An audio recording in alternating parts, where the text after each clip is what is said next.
Bonjour à tous et bienvenue à cette présentation sur l'achat programmatique 101. Donc, cela se veut une introduction à l'achat programmatique. Donc, on va parler d'introduction et stratégie. Après ça, on parlera de paramétrage des outils et des optimisations possibles. Ce que vous allez apprendre aujourd'hui, c'est quoi l'achat programmatique en façon simple et en façon compliquée. Comment peut-on cibler avec des campagnes programmatiques? C'est quoi la relation entre les annonceurs et les médias, qui est quand même un concept important en programmatique? Quels sont les défis de l'achat média programmatique? Donc, c'est quoi la programmatique? Programmatique, si on regarde un peu le dictionnaire, c'est un achat automatisé d'inventaire effectué de machine à machine. Donc oui, beaucoup d'achats peuvent être considérés comme étant programmatiques si on se fie juste de machine à machine. De nos jours, il n'y a plus tant d'achats qui ne sont pas de machine à machine. On s'entend, que ce soit Google Ads, Facebook Ads ou n'importe quel média social, va utiliser des machines qui parlent à d'autres machines, of course. En pratique, c'est quoi la programmatique? Souvent, lorsqu'on parle de programmatique, on va dire couramment, on va parler d'achat média de bannières, de vidéos ou audio sur des réseaux publicitaires qui ne sont pas des médias sociaux ou qui n'est pas Google Ads. Par contre, le terme est galvaudé. Quand on dit des achats programmatiques, ça peut tout vouloir dire, ça peut rien vouloir. Ben, ça peut pas rien vouloir dire, mais ça peut vouloir inclure beaucoup de choses. Non seulement, mettons, des achats, comme souvent les experts programmatiques, mais c'est des gens qui vont être dans des outils spécialisés pour la programmatique. Puis pour eux, achat programmatique, ça va vouloir dire ça. Mais dans couramment, c'est dur quand quelqu'un utilise le mot programmatique, c'est dur de savoir exactement ce qu'il veut dire. Si on fait la démonstration entre l'achat direct et l'achat programmatique, ça, c'est l'achat direct. Comme vous voyez, c'est un advertiser qui parle à un publisher, donc un annonceur qui parle à un média, qui font une entente, qui dit hey, j'aimerais ça acheter de l'inventaire. Oui, parfait.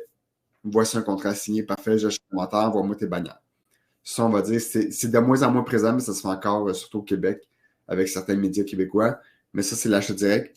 Tandis que l'achat programmatique, comme vous voyez, il y a beaucoup plus de joueurs, c'est beaucoup plus compliqué. Donc, on a un annonceur, l'advertiser, qui va vouloir livrer des impressions sur le marchand sur le média. Le média, lui, va se servir d'un serveur publicitaire, par exemple Google Ad Manager, et non pas Google Ads, mais bien Google Ads, pour, alors ça, c'est son SSP aussi, pour son serveur publicitaire va mettre des impressions disponibles sur son SSP, qui est un Supply Side Platform, donc une gestion de la, pas de la donnée, mais de la demande, mais de l'autre bord de l'offre, donc qui va gérer l'offre. Donc, le média, à travers son serveur publicitaire, va mettre ses impressions disponibles à différents, ou à différents SSP pour leur dire qu'ils ont l'inventaire. Ensuite, les inventaires, les SSP, qu'est-ce qu'ils font? Ils se retournent d'abord, puis ils vont sur les échanges publicitaires pour dire qu'ils ont de l'inventaire.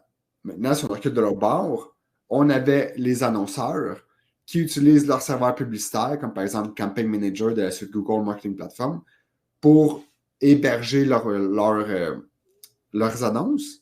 Et après ça, ils utilisent une DSP, donc la Demand Side Platform, une plateforme de la gestion de la demande, pour eux, à leur tour, aller sur les Ad Exchange. Donc, vous voyez, ça, c'est la base de la programmatique. C'est pour comprendre comment ça marche, il faut comprendre ça. Donc, en pratique, qu'est-ce qui arrive? Tu es une agence, tu vas utiliser un ad server pour héberger tes ads. Tu vas aller sur la DSP qui va être connectée au ad server ou pas. Tu peux, par exemple, juste uploader tes tags, tes bannières. La DSP va gérer, selon tes critères, comment envoyer la demande sur la Ad Exchange. Puis l'Ad Exchange, c'est là que tout se passe. Tandis que de l'autre bord, le média va utiliser un serveur publicitaire pour vendre ses impressions à différents SSP, puis là, différents, mais il peut en avoir un, à différents SSP, pour que eux, les SSP, ils vont gérer la demande avec les échanges, sur les échanges publicitaires.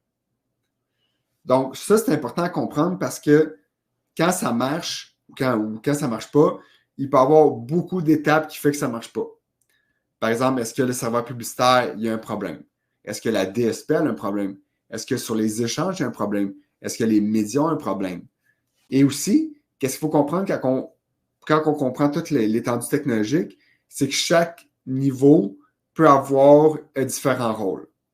Par exemple, le serveur publicitaire peut gérer la fraude d'une certaine façon. Le serveur publicitaire, lui, va gérer la fraude. Le serveur publicitaire va reporter de l'information très pertinente de son point de vue à lui. Tandis que la DSP, qui prend les informations du serveur publicitaire et des ad exchange, qui va les colmater, va fournir d'autres informations. Donc, ces deux outils-là, qui sont en synergie, sont aussi en parallèle sur le reporting. Donc, selon l'information que vous voulez, vous allez aller vers l'un et l'autre. En pratique, souvent, les experts programmatiques touchent seulement à la DSP. Ils ne vont pas toucher au serveur publicitaire. Ou s'ils le font, ils ne vont pas tant... ils vont téléverser les publicités simplement pour les afficher après ça dans la DSP. Le rôle d'un expert d'achat programmatique, habituellement, c'est vraiment tout ce qui est en lien avec la DSP. Donc, gérer la DSP pour s'assurer d'aller sur les échanges pour fournir l'information. Là, en plus, je parle d'échanges, mais il y en a plus qu'un. Souvent, les DSP vont aller chercher de plusieurs échanges, mais encore là, des fois, il y en a certains qui ont des spécificités. Puis à travers tout ça, comme vous voyez en bas, on a les data providers, donc des gens qui donnent de la donnée supplémentaire, qui peuvent se nourrir à différentes étapes. Donc, en plus, c'est pour ça que tout ce qui est le ad-tech, il y a beaucoup, beaucoup de joueurs. Parce que c'est du monde qui servent à optimiser le serveur publicitaire, il y en a qui servent à optimiser la DSP, il y en a qui servent à optimiser la même chose du côté du média. Il y en a qui sont là pour fournir plus d'accès à des échanges. Il y en a qui sont là pour acheter des couches de données, que ce soit au Ad Exchange, à la DSP. Ils vont fournir des couches de données qui sont là pour voir la fraude, qui sont là pour voir la viabilité, etc. Puis c'est là que c'est très complexe parce que c'est très imagé tout ça. Alors, c'est très imagé, mais en pratique, il faut vraiment se mettre les mettre dans longtemps pour vraiment tout comprendre la relation. Donc, ça, c'est l'achat programmatique. Comment ça marche? Comment Google le présente? Il dit qu'à gauche, on a le marketer et le publisher. Et dans tout ça, c'est les DSP. Il met bien sûr DV360, Display Video 360 de l'avant. Le rôle de la DSP pour Google, c'est de lire de toutes les exchanges, d'analyser pour aller chercher la meilleure impression avec la meilleure optimisation et finalement de faire l'achat au meilleur prix possible. Achat à travers un tiers ou par soi-même, une autre différence très importante entre les différents acheteurs et agences médias, l'achat, ça peut être fait autant par des experts en agence, mais aussi qui va travailler avec des... C'est moi, je cherche mes mots, là. Avec des boîtes programmatiques qui vont faire l'achat pour eux. Puis ça qui est encore plus mélangeant de la programmatique, parce qu'en tant qu'expert programmatique, vous pouvez soit acheter dans votre propre plateforme, par exemple DV360, ou vous pouvez aller voir un partenaire, comme par exemple Locala, qui, eux, font des achats programmatiques pour des clients des agences. Donc, non seulement le terme achat programmatique, ça veut dire plein d'affaires, mais en plus, même en agence, quand on parle d'achat programmatique, des fois, ce n'est pas l'agence en tant que telle qui fait l'achat, c'est un partenaire. Donc, on est ailleurs. Deux concepts clés, si on va plus maintenant dans le détail, si on avait à faire un achat programmatique, on a les enchères ouvertes et les enchères fermées. Les enchères ouvertes, qui est souvent, on va dire, le Open Exchange, c'est qu'on peut aller n'importe où acheter en très grande quantité des impressions. Tandis qu'on a les enchères fermées. Donc, c'est des enchères qu'on va dire, bon, ben, on va avoir des ententes entre différentes personnes pour aller acheter juste cet inventaire-là. Donc, ça, on va parler des enchères fermées. Les enchères ouvertes, souvent n'importe qui peut aller acheter ça. Ça va être un prix, comme on voit, très grande quantité d'impressions. Puis quand je dis très grande, c'est, je ne vais pas utiliser le mot infini, là, mais infini. Permet des ciblages précis, des faibles coûts. Soit on va avoir un très bas CPM. Le prix déterminé par le marché. Tandis qu'une enchère fermée, souvent, on va penser à des inventaires premium. Par exemple, si vous faites une entente avec un petit site, vous allez faire une enchère fermée parce que peut-être qu'il n'y a pas beaucoup d'inventaire et qu'il veut vous la vendre. Puis souvent, il va vous la vendre à un prix plus cher parce que là, on parle d'entente one-on-one, de contrat, etc., il va vous la vendre plus cher parce qu'il y a une relation directe avec l'acheteur. Non seulement il y a 2 types d'enchères, mais en plus, il y a 4 types d'achats. On a le ouvert, qu'on n'a aucune entente, c'est des coûts dynamiques. On a le privé, ou souvent on va dire des PMP, des Private Marketplace, que là, c'est qu'on a des ententes avec un ou plusieurs éditeurs et qu'on va avoir un prix dynamique, mais avec un prix plancher. Puis en lien avec le PMP, on a le Preferred, que là, c'est un peu similaire, mais c'est un prix fixe. Donc, ces deux choses-là, les Private Marketplace, permettent d'établir des liens avec les éditeurs pour avoir accès à l'inventaire meilleur. Puis là, je dis meilleur, ça peut être il peut y avoir un débat là-dessus, mais à la base, le but, c'est d'aller chercher un inventaire qui est plus prisé, des meilleurs spots, de la meilleure qualité, avec différents éditeurs. En pratique, qu'est-ce qui va arriver souvent? Une DSP va gérer les différents PMP avec différents éditeurs. Par exemple, on pourrait utiliser DV360, donc la suite Google, pour avoir des ententes avec une centaine d'éditeurs différents qui chacun nous feederait leur Private Marketplace, PMP, pour rendre l'inventaire disponible, on va dire, à nous seulement dans cette place de marché privé-là. Donc, ça, c'est utile quand on veut avoir un meilleur contrôle sur l'inventaire. Et finalement, garantie, ça, c'est à prix fixe, puis c'est comme un achat direct qu'on a vu au début, mais à travers une plateforme programmatique. Parce que dans le fond, c'est vraiment une entente. Puis une fois qu'on a signé l'entente, on ne peut plus, on peut l'arrêter, mais on ne peut pas jouer avec les termes de l'entente.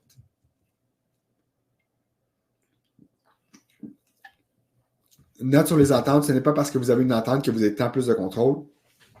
Ça, c'est un petit peu plus profond comme réflexion.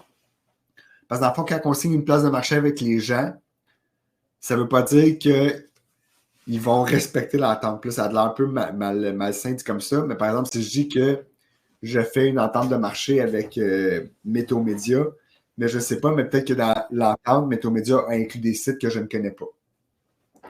Puis je vais passer là-dessus vite parce que c'est comme un concept très, je ne veux pas dire nébuleux, mais c'est quand même plus profond comme Comment ça fonctionne? Les options de ciblage. Puis là, c'est ici que le fun commence. Les options de ciblage, c'est là que les achats programmatiques, c'est vraiment là que ça se passe, la force de ça. Il y a une infinité de ciblages disponibles. Il y a une infinité de ciblages disponibles qui existent. Puis c'est là des fois on va séparer l'expert du débutant parce qu'on comment transformer la cible média en cible programmatique, c'est souvent là le challenge. Par exemple, le plan média va dire, je veux cibler les gens qui ont un chien. Fait que là, c'est se demander, en tant qu'expert programmatique, le challenge, c'est comment est-ce que je cible les gens qui ont un chien? Fait qu'il faut bien connaître les options de ciblage disponibles de la DSP. Il faut bien connaître les échanges publicitaires. Il faut bien connaître les marchands, les médias disponibles. Il faut bien connaître, ça fait pas mal de tour, mais toutes les options de ciblage des différentes DSP pour permettre de faire le meilleur choix possible. C'est vraiment là que l'expérience entre en jeu parce que quand on commence, on n'a pas accès à toutes les données rapidement. Il faut faire plus de recherches. Tandis que quand on commence, on peut dire ça c'est facile. Je vais voir Google Ads. Je sais qu'il y a des données sur les gens qui sont propriétaires de chiens. Je vais voir tel fournisseur de données. Comme j'ai dit tantôt, on peut ajouter des couches de données, mais je vais aller voir. Là, j'invente un nom, Todo. Je vais voir Todo pour lui dire de me feeder de la donnée de ciblage. Puis là, on va loin parce que là, il y a des centaines, pour ne pas dire des milliers de partenaires de données qui peuvent exister. En plus des DSP qui ont de la donnée et des filtres. En plus des médias qui peuvent eux aussi racheter leurs filtres de leur part. Puis c'est là que ça devient vraiment complexe comprendre la problématique quand on veut vraiment aller en détail puis bien faire ça. Les ciblages de base offerts par la DSP. Chaque DSP a ses propres ciblages propres à elle. On va voir un peu les différentes DSP qui existent plus tard. La majorité des DSP, par exemple, permettent de faire des ciblages démographiques, géographiques et de la langue. Puis je dis ça comme si c'était de base, mais la langue, des fois, c'est plus complexe. Comment un outil peut avoir accès à la langue de l'utilisateur? Quand tu es Google, c'est facile. Tu as accès à son Gmail, tu as accès à son Google.com, tu sais qu'est-ce qu'il fait. Tu n'es pas Google. Comment tu as accès à cette donnée-là? une autre histoire. Ensuite, il y a beaucoup de cas par cas selon la DSP utilisée. Et c'est ça qui les rend uniques. Par exemple, Google a des données sur les intentions de recherche, tandis qu'Amazon a des données sur les produits achetés. Donc, quand on connaît les puissances de chaque DSP, ça nous permet de aller chercher du ciblage plus précis. Ça, c'est DV360. C'est juste les ciblages de base qu'on peut voir. Je sais que la résolution n'est pas débile. Il faut que je prenne ça en ligne. Donc, par exemple, on a les données premières et third-party audiences. Comme vous voyez, on peut aussi faire des données de reciblage, par exemple. Dans Google, vu que c'est DV360, on a les audiences Google, qui sont le market et l'affinity, toujours très pratique. Sinon, vous voyez des custom lists, donc des listes de choses qu'on aurait uploadées. Google Data Play dit comment ça marche. Ben, c'est un peu comme Google Search, comment il fait tout cet univers de données-là. Ça, c'est très propre à Google.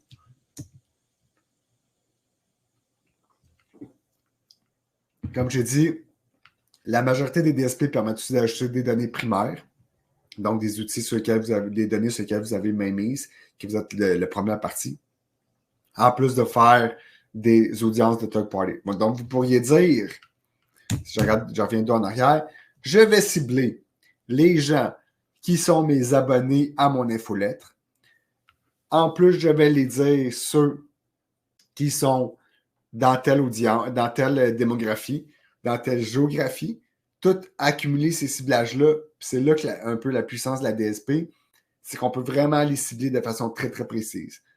Une chose qu'on ne peut pas faire ou très bien moins bien faire sur les autres outils. Une autre couche de données, comme j'ai dit tantôt, il y a aussi des données partenaires qui peuvent faire ajouter plus d'informations. Puis là, par exemple, des données partenaires, je veux dire quoi? Météo Média. Mettons Météo Média que tous les bons téléphones québécois ont Météo Média sur leur téléphone. Ça veut dire que Météo Média, il sait souvent où est-ce que tu es. Il sait quel genre de météo tu regardes. Il sait la météo pour quelle ville tu regardes. Donc, mettons qu'on veut dire, ah ben moi, je veux les gens qui ont un chalet à Saint-Sauveur. Bon, on pourrait peut-être aller voir Météo Média. Puis là, tout ça est fictif. Mais on pourrait aller voir Météo Média en leur disant, salut, pourrais-tu me donner les gens qui regardent la météo à Saint-Sauveur, mais que tu sais qu'ils habitent à Montréal? Par exemple. Ça, c'est un exemple de Météo Média. Si je vais voir MTA Blog, puis je dis, salut, pourrais-tu me donner les gens qui consultent les articles de bouffe? Même chose, la presse, etc. Donc, on vient rajouter encore plus de données. Le concept de filtrer les impressions. Puis ça, c'est super important. C'est un peu une autre base de la problématique. Il y a des des milliards d'impressions disponibles, l'Open Exchange. Par contre, ce qui arrive, c'est quand on parle de tous les filtres que je viens de parler précédemment, à chaque fois qu'on ajoute un filtre, le nombre d'impressions diminue grandement. Surtout, mettons qu'on va faire des calculs simples. Tu as 1 milliard d'impressions disponibles sur Météo Média. Là, tu dis, moi, je veux juste cibler ceux qui sont au Québec. Tu tombes à 200 000. Moi, je veux juste cibler les femmes. Tu tombes à 100 000. Moi, je veux cibler les femmes qui regardent la météo seulement à Montréal. Tu tombes à 50 000. Là, tu dis, OK, mais moi, ceux-là en plus, je veux ceux qui regardent seulement la section, dans une section de nouvelles. Tu tombes encore plus bas. Puis, c'est là que, même s'il y a une infinité d'impressions à la base, tu arrives à la fin et tu n'as plus rien. Donc, qu'est-ce qui va arriver des fois dans des campagnes programmatiques, pour en avoir géré des centaines, tu vas arriver et ça ne va juste pas livrer. Ça va dire qu'il n'y a pas d'impression disponible, ou des fois la mise va être trop élevée. Parce qu'il y a tellement peu de personnes que si tu veux vraiment la cibler, ça va coûter trop cher. Il y a ça aussi qui va passer. Donc, plus qu'on ajoute de filtres, plus qu'on a la puissance de la programmatique, mais plus au bord, moins qu'il y a d'impressions disponibles. Donc, c'est vraiment faire la balance entre les deux qui est important.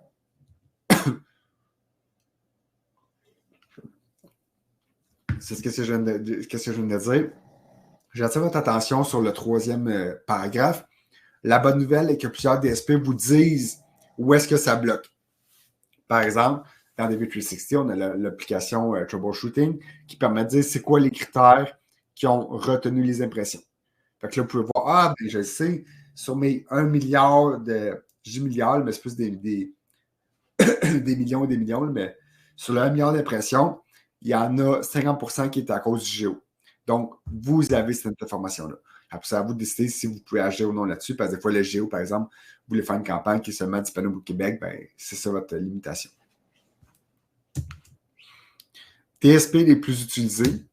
On a DV360, Google Display Video 360, qui fait partie de la suite Google Marketing Platform. Souvent la plus populaire, la plus versatile, la plus. Personnellement, je l'aime beaucoup. Beaucoup de types de créatifs disponibles en plus. On peut faire. Il annonçait même le Digital Out of Home dans le temps quand j'en faisais. On peut faire de l'audio, de la télé connectée. On peut tout faire. C'est un peu souvent la DSP la plus utilisée, comme j'ai dit, la plus populaire, la plus toute. En plus, souvent, les gens vont aussi utiliser Campaign Manager. Donc, il y a un lien direct qui se fait en plus, vu que c'est les deux, c'est les produits Google Marketing Platform entre TV360 et Campaign Manager 360. En plus, cette DSP-là a l'exclusivité sur YouTube. Donc, juste à cause de ça, souvent, les gens n'ont pas le choix de l'avoir. Tu as les audiences Google, tu as les données Google de façon générale, super pratique. Limitation. Google ne permet pas de cibler en bas de 18 ans. Ça, c'est la même chose sur Google Ads. Ne permet pas les audiences premières pour la loterie d'autres sujets sensibles. J'avais un client qui était la loterie, c'est pour ça que j'ai ajouté ça. The Trade Desk. DSP, très populaire par son indépendance et ses possibilités très avancées de travailler avec n'importe quel fournisseur de données.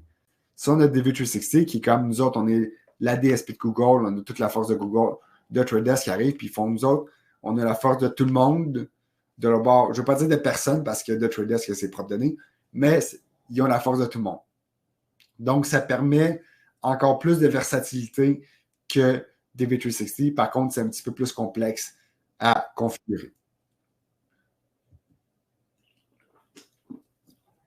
Amazon Advertising, DSP utilisé pour les capacités de ciblage en lien avec Amazon, les gens qui magasinent pour un produit, ou affiché sur Amazon, affiché sur Twitch, aussi parce que c'était seulement possible disponible là-dessus. Possible de lier le compte Amazon d'entreprise ou campagne publicitaire. Donc, ceux qui ont des produits sur Amazon, ça peut être intéressant d'utiliser Amazon Advertising. Ensuite, Roku. Si vous voulez faire de la pub, ça a été connecté Roku. Chose intéressante, par exemple, Roku, par exemple, qui est les trucs pour regarder la télé sur Internet, leur inventaire peut être disponible aussi sur DV360. Que ce soit de façon naturelle ou si vous demandez à Roku d'avoir les données sur DV360, ça se peut aussi. Donc, c'est là toute la subtilité des fois de la problématique. Vous dites, je fais un achat Roku, mais vous le faites sur DV360 ou sur The Trade Desk. Ou il y en a qui vont dire, je fais un achat Roku sur la DSP de Roku. Hivestack, je vais faire une mention, ça vient de Montréal. Hivestack aussi, très intéressant pour afficher sur des billboards extérieurs, parce que oui, maintenant, on peut faire du digital out of home de façon programmatique. On peut afficher sur différents billboards de toute taille, que ce soit sur le bord de l'autoroute ou dans les toilettes. Donc, ça, c'est quand même assez unique. Quand c'est sorti il y a quelques années, ça a quand même un peu chamboulé les habitudes d'achat. Très intéressant. Le challenge avec une DSP comme ça, c'est de savoir acheter du hors-ligne qui n'est pas donné à n'importe qui. Personnellement, ça n'a pas été ma tasse de thé. Sans dire que j'aime pas ça, là, mais en passant d'acheter des bannières et d'acheter des panneaux publicitaires dans les métros ou autres, c'est vraiment pas la même game. Par contre, avec Stack intéressant, on peut faire ça à travers leur DSP acheté hors ligne. Je vais faire ça une autre fois. Donc, je vais arrêter l'enregistrement.